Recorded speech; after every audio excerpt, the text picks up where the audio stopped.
फरवरी महीने से हिमाचल की सियासत में हुआ क्राइसिस अभी तक पूरी तरह खत्म नहीं हुआ है। 6 सीटों पर उपचुनाव के बाद अब जल्द ही 3 जगहों पर उपचुनाव भी आ जाएगा, क्योंकि जिन 3 निर्दलीय विधायकों ने इस्तीफे दिए थे वो विधानसभा अध्यक्ष ने स्वीकार कर लिए हैं। ऐसे में दोबारा 3 जगहों पर चुनाव जल्द होंगे, जिसके लिए अभी से ही कई तरह के कयास लगाए जा रहे हैं। ये सीटें हैं देहरा, हमीरपुर और नालागढ़। इन सीटों पर 2 सीटें देहरा और हमीरपुर अहम मानी जा रही हैं, क्योंकि ये सीएम के संसदीय क्षेत्र में आती हैं। ऐसे में कयास लगना शुरू हो गए हैं कि इन सीटों पर क्या दोबारा पहले वाले नेता ही भाजपा से राज करेंगे या फिर कोई और।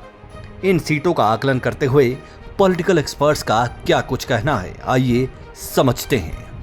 पॉलिटिकल एक्सपर्ट्स का कहना है कि अगर भाजपा इन 2 सीटों यानी देहरा और हमीरपुर से होशियार और आशीष को चुनाव में उतारती है तो भाजपा के साथ साथ इन नेताओं की हार भी लगभग तय है, क्योंकि हाल ही में भाजपा ने 6 सीटों के उपचुनाव में कांग्रेस नेताओं को टिकट देकर 4 सीटों पर हार का सामना किया है। अब बेशक ये नेता निर्दलीय जीतने वाले रहे थे, लेकिन क्या गारंटी है कि इनके नाम पर भाजपा को लॉस नहीं होगा? इसका जवाब तो शायद वो नेता भी ना दे पाए जिन्होंने इस्तीफा दिया था और जो भाजपा से चुनाव लड़ने के इच्छुक हैं।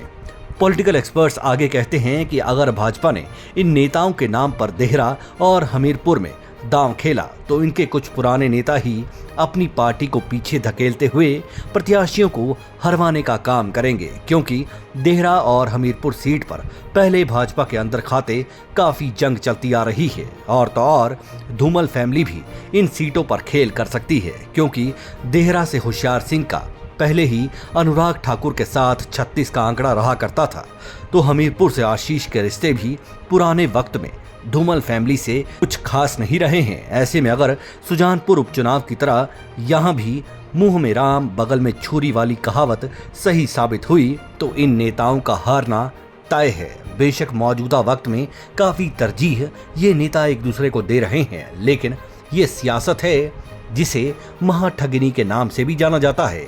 सुजानपुर का उदाहरण ही लें तो प्रोफेसर धूमल अपने चेले कहे जाने वाले कांग्रेस विधायक रणजीत सिंह राणा को वक्त रहते रोक सकते थे, लेकिन सिर्फ नामी तौर पर प्रयास हुआ। भाजपा और प्रत्याशी की जीत के लिए कोई ज्यादा एफर्ट्स धूमल फैमिली की ओर से नहीं नजर आए।